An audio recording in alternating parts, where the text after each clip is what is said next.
enfants, hein? Ça nous a fait plaisir, hein? Et puis aujourd'hui, nous allons parler de l'amour. Parce que je pense que tout le monde cherche l'amour. C'est un principe. Mais c'est vrai que l'amour qu'on appelle, en fait, dans ce monde Kama, Kama Isha, Kloda Isha, la Jaguna Samud Bhava, il ressemble à l'amour pur, mais il fait mal. Il fait très mal. Parce que quand on est attaché, on souffre. Tous les spiritualistes authentiques qui ont une conception qu'on est différent de la matière comprennent que lorsqu'on s'attache à la matière, ça veut dire imperfection. Et ça veut dire qu'on souffre. Quand vous êtes attaché à quelque chose d'imparfait, naturellement, ça amène la souffrance. Avant de parler de ça, je vais rendre mon hommage au Magyana Timilandasya, Ganam Jalam Shalakaya, Shakshulu Meditam Yena, Taisme Shigula Venama. Namam Vishnu Padaya Krishna Pestaya Bhutale Shrimate Bhakti Vedanta Sominti Namine. Namaste Sarasvati Deve Gauravani Plachaline Nilveshe Shasu Devadi Plachatade Shatari. Donc il existe différents sentiments. Certains adorent la vérité pour avoir plus de bonheur matériel, plus d'attachement.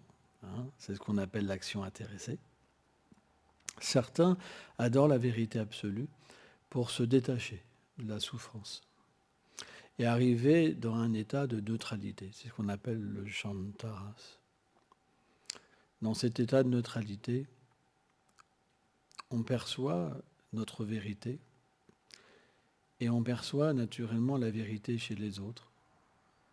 Et on peut comprendre pourquoi les êtres souffrent. Et naturellement, la compassion naît. Par exemple, même matériellement, si vous êtes très riche et que vous voyez quelqu'un qui est pauvre, qui a froid, vous pouvez ressentir de la compassion. Donc, qu'est-ce que vous allez penser? Vous allez dire, je vais donner quelque chose pour que cette personne aille mieux. Hein, c'est naturel. Ou alors, vraiment, une personne qui peut être mauvaise, elle peut penser mal en disant, qu'est-ce qu'il fait celui-là dans ma rue? Je veux que ma rue soit belle. On peut avoir aussi cette mauvaise mentalité quand on baigne dans l'ignorance. Mais quand on baigne dans la vertu et dans la bonne pensée, naturellement, même si on a un esprit matérialiste, qu'on n'a pas de recherche de la vérité absolue, spirituelle, on peut avoir cet élan de compassion et de vouloir le bien des autres. Et si on a de l'argent, investir notre argent pour que des gens souffrent moins. Eh bien, c'est de la même manière. Quelqu'un qui arrive dans ce degré où il peut être satisfait en lui-même et qu'il comprend que parce que les gens cherchent le bonheur à l'extérieur et qu'à l'extérieur, ça veut dire l'attachement à des choses imparfaites et qu'ils doivent souffrir, alors on ressent une grande compassion. Et cette compassion va nous amener naturellement à vouloir aider les gens sur un plan spirituel. C'est ce qu'on appelle le Shanta Ras. Le Shanta, ça veut dire que c'est un état où on se retrouve libéré de l'ignorance. Shanta. Et naturellement, on peut ressentir une différence dans cet état entre la félicité de l'âme, celle qu'on ressent, et l'amour que les gens cherchent. On comprend que c'est des états qui sont quelque part, qui ne sont pas, je dirais, irréels, mais qui sont mal dirigés. Quand on dirige mal notre vie, la réaction qu'on va prendre naturellement, c'est une réaction qui va nourrir cette ignorance qui est au fond de nous-mêmes. Alors que quand on dirige d'une manière attentive et concentrée notre être vers la vérité, alors naturellement, on a un élan de pouvoir observer un autre plan. Hein, c'est expliqué, c'est comme le sage, c'est comme une personnalité qui peut rétracter en fait ses sens de l'action. Il peut observer. Et il peut aussi se sentir observé. Donc tout dépend de la relation qu'il a avec la vérité. Parce que la vérité, elle réciproque avec les êtres vivants. Hein. Par exemple, dans la Bhagavad Gita, il y a ce fameux verset, c'est que, en fait, le Seigneur explique, je réciproque avec les êtres. Donc, on a tous une connexion avec cette vérité. Et cette vérité, elle est attentive à notre besoin et attentive à la relation qu'on veut établir avec elle. C'est pourquoi il y a différentes voies et différents sentiments. Et on doit apprendre à respecter les uns et les autres, parce que c'est cette même vérité qui réciproque avec chacun.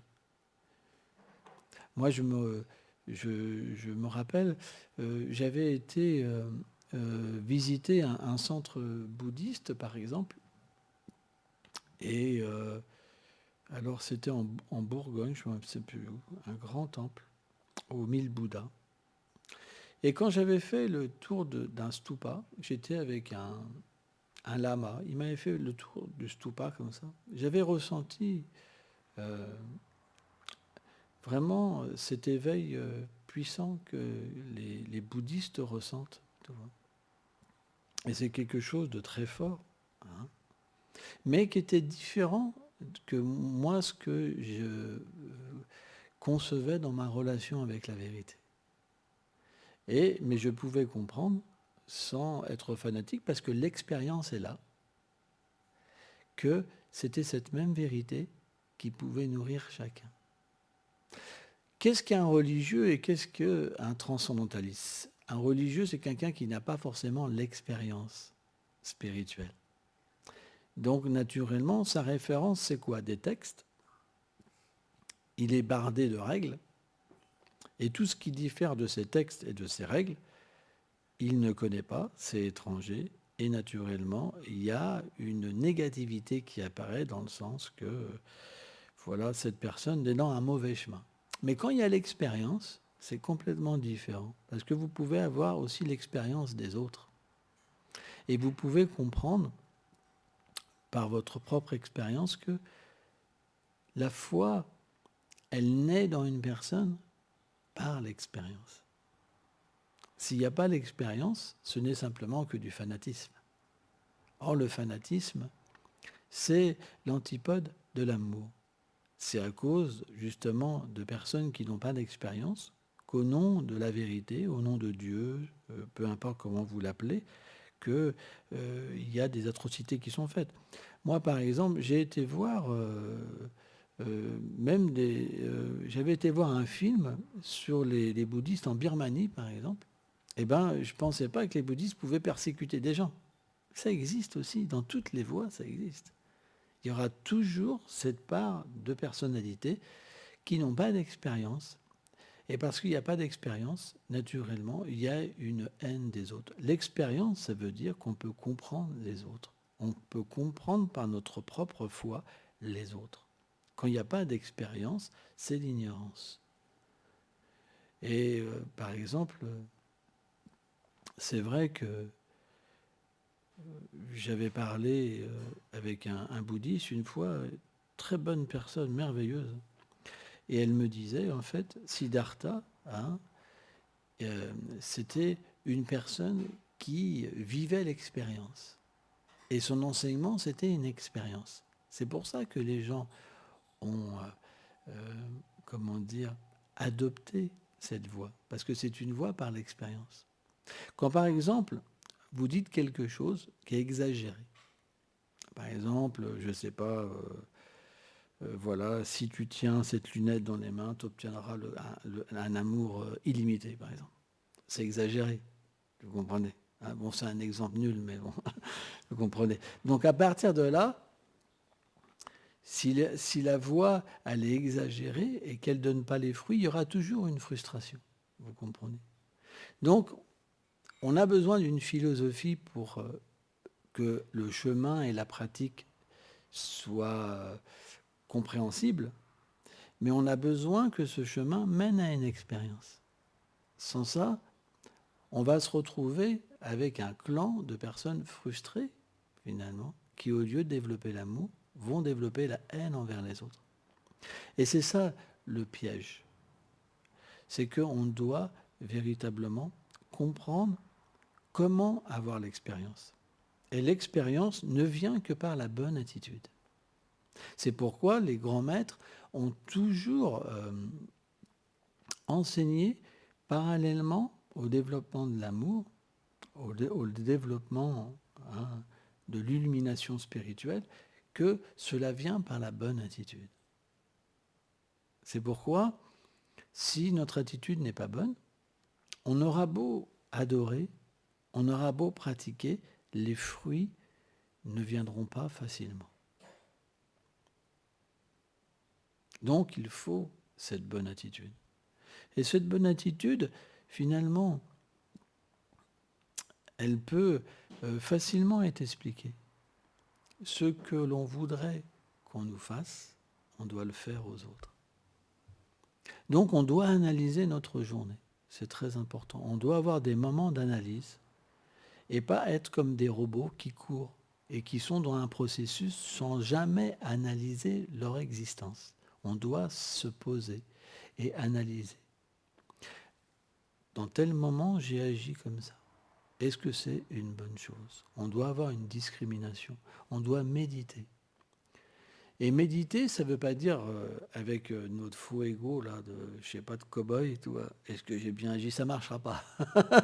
Parce que la réponse, ça sera, oui, j'ai très bien agi, j'aurais dû lui mettre un coup en plus.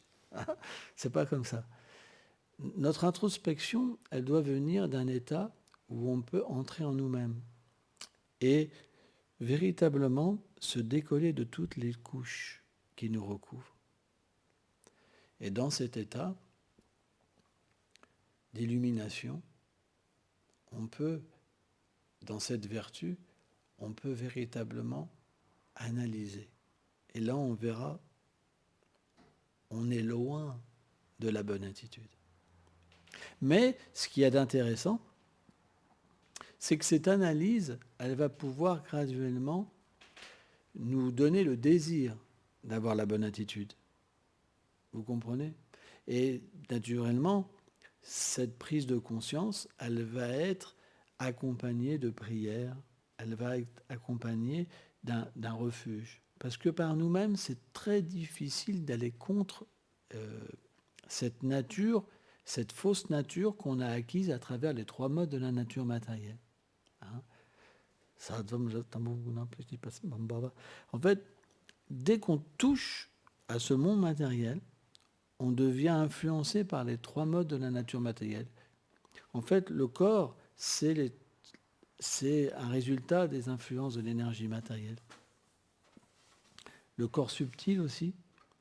Et automatiquement, on a un conditionnement. Ce conditionnement, il est simple. Si vous voyez une poule a fait ça, c'est son conditionnement. Et bien nous, on a un conditionnement. Par exemple, telle chose, ça va nous mettre en colère. On ne sait pas pourquoi. Moi, par exemple, quand j'étais gamin, ma mère, dès qu'elle me parlait, parce que, je ne sais pas, on ne sait pas pourquoi. On réagit comme par instinct, comme les animaux des fois, sans comprendre pourquoi on a ces réactions-là. Ça, c'est l'influence de l'énergie matérielle. Donc le point, c'est qu'on ne peut pas se débarrasser si facilement que ça d'un conditionnement. C'est extrêmement difficile. Mais celui qui prend le refuge, alors, il peut recevoir une miséricorde spéciale et graduellement avoir une bonne attitude, et par l'attitude de service, d'amour envers les frères, envers les sœurs, on peut graduellement avoir une miséricorde spéciale de pouvoir percevoir un plan supérieur. ce plan de l'amour, ce plan où on est observé. La Bopa Shanti, on est observé. Et naturellement, quand on se sent observé, eh ben, on va agir différemment. Parce que quand on se sent observé, alors naturellement, on peut dépasser cette nature. Par exemple, je vais vous donner quelque chose de simple à comprendre. Vous avez beau être comme vous voulez, si vous avez rendez-vous, par exemple, chez le président de la République ou chez un Premier ministre, vous allez arriver super bien habillé, avec plein de bonnes manières, le beau sourire. Pourquoi ? Parce que vous êtes observé. Donc, naturellement, vous allez réagir différemment. Et bien, de la même manière, la vérité absolue, elle peut vous observer. Elle peut avoir un regard sur vous par votre bonne attitude. Parce que si vous la servez, elle devient visible. Et à travers cette vision et cette sensation, à ce moment-là, on va établir une connexion avec les êtres vivants sur un autre plan. Sur un plan où la connaissance va transparaître en nous et l'ignorance va être chassée. Donc, à force qu'on agisse sur ce plan, qu'est-ce qui va se passer ?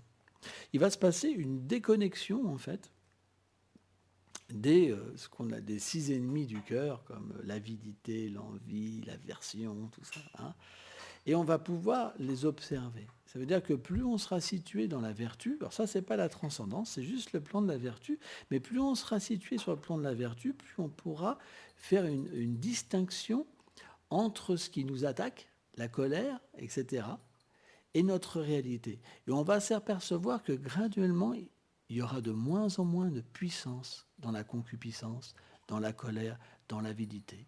Parce que le fait qu'on se sente observé, on va pouvoir nous aussi observer. Et à partir de là, on peut graduellement, comme leur rendre leur hommage, hein, on ne va offenser personne, on leur rend leur hommage, mais on va leur dire, excusez-moi, à partir d'aujourd'hui, je ne suis pas ce que vous croyez. Et là, on va sentir graduellement qu'ils vont s'endormir. C'est expliqué que quand on atteint le stade de Nishta, le stade de la fixation dans le refuge, à ce moment-là, tous ces éléments qui sont négatifs, ils sont comme endormis parce qu'ils viennent du tamas et du raja, de l'ignorance et de la passion. Et quand la vertu prédomine, c'est comme s'ils dormaient. Ils sont présents, mais ils ne peuvent plus nous avaler. Vous comprenez ? Parce que quand la colère avale une personne, elle peut tuer quelqu'un, elle peut faire des choses terribles. Quand la concupiscence attaque une personne, elle devient complètement adombrée. Elle est plus libre d'elle-même. Elle devient esclave. Et donc ça, c'est le minimum, on va dire, pour pouvoir être une bonne personne. À partir de là, comme on est situé dans la bonne attitude, on veut le bien de tous les êtres vivants. À partir de là. Avant, on est simplement focalisé sur nos problèmes intérieurs. Parce qu'on est attaqué constamment. Quand on est attaqué constamment, on n'a pas de temps vraiment pour les autres. On en a un petit peu, parce que ça nous apporte une satisfaction de se faire adorer. Mais c'est intéressé. Alors qu'à ce niveau-là, on devient aussi sur un plan de désintéressement. Parce qu'on a une connexion avec un plan qui nous permet de comprendre qu'on est différent du corps. Dans la vertu, on peut avoir une certaine expérience de l'âme et du fait de comprendre qu'on est différent du corps. On peut voir, à travers la vertu, que la félicité, en fait, elle apparaît de tout l'être. Et on peut voir la connaissance. À travers la vertu, on peut avoir une expérience de la connaissance et voir quelque part le monde tel qu'il est, à un certain niveau. Hein. Mais c'est ce qui nous permet véritablement d'être détachés et attachés à la vérité. Et naturellement, qu'est-ce qui se passe ? Eh bien, la compassion commence véritablement à affluer dans notre cœur, la tolérance, le bon respect, toutes les bonnes qualités, et on désire naturellement le bien des êtres vivants. C'est pour ça que ce plan d'existence qu'on appelle le Shanta, c'est un plan entre la matière et la complète transcendance. Il n'y a pas de relation avec la vérité. C'est la neutralité. La plupart des spiritualistes sont sur ce plan de la neutralité. Et c'est la base pour tout le monde. Shanta, c'est une base pour tous les spiritualistes authentiques. Avant, c'est la guerre. Avant, vous êtes persuadé que vous êtes le seul à avoir la vérité absolue. Je suis désolé, mais nous sommes les seuls. Donc si quelqu'un pense autrement, vous le considérez inférieur, vous ne lui donnez pas d'amour, etc., etc., etc. Mais vous faites des beaux discours. Ah, les discours, ils sont merveilleux. Mais à l'intérieur, c'est différent de ce qu'on parle. Il y a une différence. Vous comprenez ? Parce qu'il n'y a pas l'expérience. Dans ce stade de neutralité, il y a l'expérience. Et cette expérience, après, selon la voie que chacun a, alors elle se manifeste sous la forme d'un amour qui est quelque part différent, dans le sens que, par exemple, pour les Vaishnavas, la vérité est une personne. Parce que pour un Vaishnava, tout trouve la source de la vérité absolue. Donc l'amour, les échanges, les doux sentiments, tout peut être expérimenté. Mais ça, c'est un désir personnel. C'est une démarche personnelle. Parce que je désire une relation avec cette vérité. Je désire l'aimer. Je désire qu'elle m'aime. Ça, c'est quelque chose de personnel. Vous comprenez ? Or, après, comme la vérité absolue a différents visages, chacun donc l'aperçoit différemment et a eu une expérience. Par exemple, vous allez voir les chrétiens ont une expérience de Jésus. Une expérience très forte de Jésus. Ils peuvent même voir le monde où Jésus est présent, etc., etc. C'est une réalité. Telle ou telle voie ont des expériences. On ne peut pas dire que leur expérience, c'est pas vrai. Ils la vivent véritablement. Mais si on est malhonnête, alors, parce qu'on n'a pas nous-mêmes de l'expérience, et qu'on ne peut pas comprendre que cette vérité, elle peut s'exprimer de tellement de façons, parce qu'elle peut combler tous les désirs, spirituels comme matériels. Automatiquement, la malhonnêteté va faire qu'on ne pourra pas apprécier les uns et les autres. Et ça, ce n'est pas une bonne chose. On doit vraiment être dans le bon respect. Le respect de tous les êtres. Vraiment. Moi, je sais, dans ma vie de spiritualiste, j'ai vu tellement de mauvais respect, tellement des uns et des autres. Et c'est quelque chose qui m'a fait toujours souffrir. Je me rappelle même à un moment, quand j'ai commencé ma vie spirituelle, j'ai été dans une communauté et j'avais un cœur débordant d'amour, quoi. Et j'étais pas bien vu parce que j'avais ce sentiment-là d'amour, quoi. Parce que j'étais entouré de vieux moines vraiment secs, vraiment. Donc, j'avais pas le choix que de devenir sec si je voulais rester avec eux. Mais c'est pas quelque chose qui m'a plu. Par contre, l'expérience que j'ai eue avec eux, ça m'a permis de comprendre certaines erreurs qu'il ne faut pas faire. Et ça a été essentiel dans ma vie. Donc, le langage de l'amour, c'est toujours un langage où l'expérience reste positive. Parce qu'on apprend. On est sur une plateforme d'apprendre des autres. On ne pense jamais qu'on sait tout. Dès qu'on rentre en contact avec quelqu'un, on dit « Oh, cette personne, elle est comme mon maître. Parce qu'elle est plus qualifiée que moi. Elle a plus d'amour que moi. » C'est ça un Vaishnava. Un Vaishnava, il est toujours surpris des êtres. Il apprend toujours des êtres. C'est ça le respect. S'il n'y a pas d'amour, Si on ne voit pas les gens comme plus grands que nous, comment on peut les respecter? Comment on peut les aimer? Vous comprenez? Moi, je me rappelle, par exemple, quand j'allais à un moment prêcher dans les gangs, il y avait un gros colosse là que j'ai traîné comme ça, quoi, un gros colosse comme ça. Et je lui donnais plein d'amour comme ça. Mais il adorait ça. Il adorait ça. Parce que le langage de l'amour, c'est quelque chose d'universel. Je me rappelle même d'une fois, alors j'ai souvent raconté cette histoire, mais elle était vraiment incroyable. Je m'étais assis avec lui comme ça, et je lui disais, tu vois, je lui disais que je l'aimais, tu vois. Et puis il m'a dit comme ça, mais il dit, tu sais pas ce que j'ai fait, tu vois. Et il me dit, de toute façon, tu seras jamais mon frère. Parce que dans ces gangs-là, il n'y a que les membres du gang qui sont des frères. Tu vois. Et je me rappelle, quand j'ai pris ses mains, alors ses grosses mains comme ça, et j'ai dit, alors, sois mon père. Tu vois.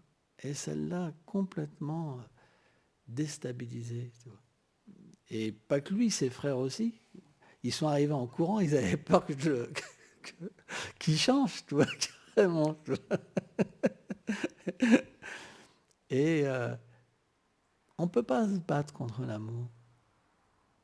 On ne peut pas se battre contre la douceur. On a besoin de douceur, on a besoin d'amour. C'est pour ça qu'on pratique. C'est pour ça qu'on vit. Et finalement, qu'est-ce que c'est notre vie? C'est des expériences. Et selon notre expérience, on va se diriger de telle manière. Si l'expérience est bonne, on reste dans une voie. Si l'expérience n'est pas bonne, on ne reste pas dans la voie. Mais ça ne veut pas dire que la voie n'est pas bonne, quelque part. Ça veut dire qu'on est tombé sur des gens qui pratiquaient mal et qui n'avaient pas de douceur et qui n'avaient pas d'amour. Alors bien sûr, si on va voir 30 000 communautés et que c'est tous les mêmes, c'est qu'il y a un problème.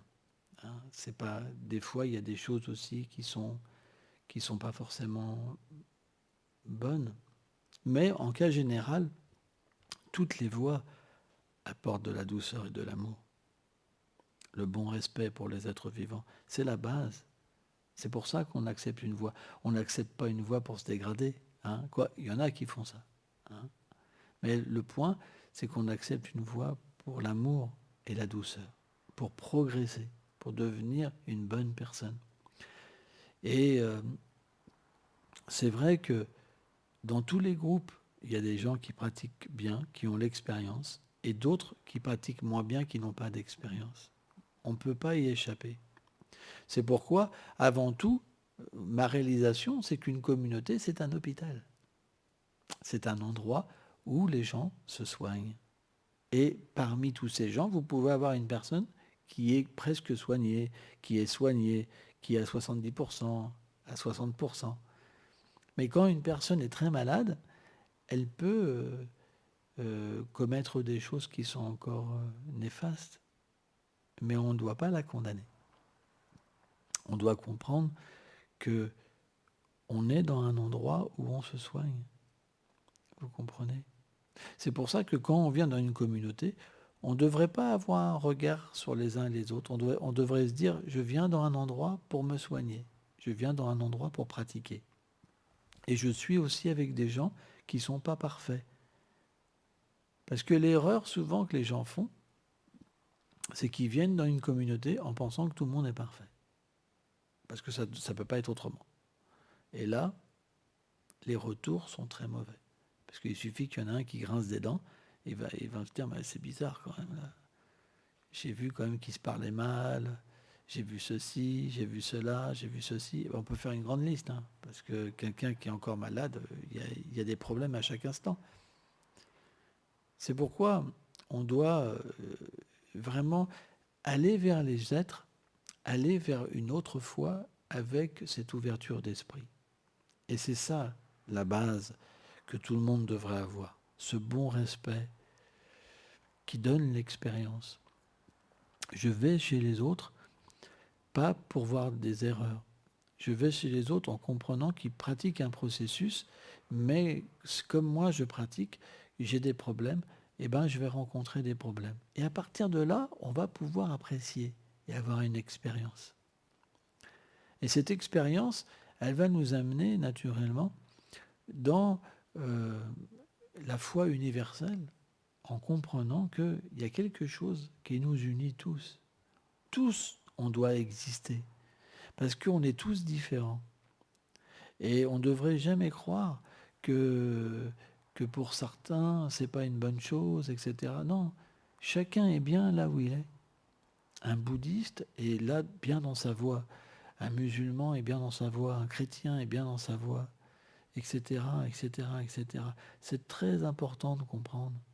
Moi, je suis très peiné souvent quand je vois, ça m'arrive, des personnes qui me contactent en me disant on va tous les prêcher, on va tous les changer. Mais je dis mais attends, tu vas changer quoi? Tu veux prêcher quoi? Eh, laisse chacun vivre, laisse chacun avec sa foi. Tu vas faire du mal, c'est tout ce que tu vas faire. C'est juste du mal que tu vas faire. Représente ta voix d'une manière parfaite. Aime, respecte, sois doux, tolérant. Sois un élément qui va même permettre à des personnes qui sont dans une autre voie de progresser. Aime, sois un support pour les êtres vivants. Et pas simplement un fanatique. C'est super important. Apprécier ce que les autres font. Et on verra qu'on sera beaucoup plus proche de la vérité. C'est quelque chose qui est essentiel. Ça ne veut pas dire qu'on ne doit pas être fixé sur notre chemin. On doit avoir notre pratique parce qu'elle nous va. Elle nous convient. C'est celle qui me va. Mais on doit aussi comprendre que les autres, ils sont aussi dans cette démarche et qu'ils se sentent bien dans leur voie. Et de cette manière-là, on peut être ensemble. C'est très important. Hein? Voilà, je voulais juste parler de ça. Merci beaucoup.